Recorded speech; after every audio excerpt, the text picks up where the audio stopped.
حضور نے فرمایا کہ کوئی شخص جب گناہ کر رہا ہوتا تو اس کے دل میں ایمان نہیں ہوتا.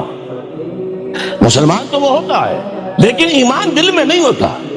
لا یزنی الزانی حین یزنی وہو مومن، کوئی زانی حالت ایمان میں زنا نہیں کر سکتا. ولا یسرق السارق حین یسرق وہو مومن، کوئی چور حالت ایمان میں چوری نہیں کر سکتا.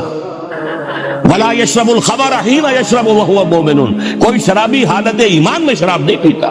ایمان بھی ہو اور پھر بھی گناہ ہو جائے، پھر ایمان کی کیا قدر و قیمت ہے؟ ایمان نہیں ہوتا اس وقت تبھی وہ گناہ کرتا ہے.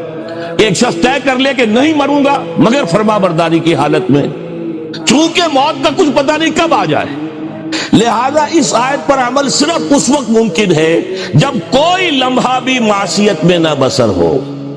تب یہ ہے کہ آپ کہہ سکتے ہیں کہ نہیں مروں گا مگر حالت فرما برداری میں. اس پر عمل کرنا کوئی آسان کام نہیں ہے.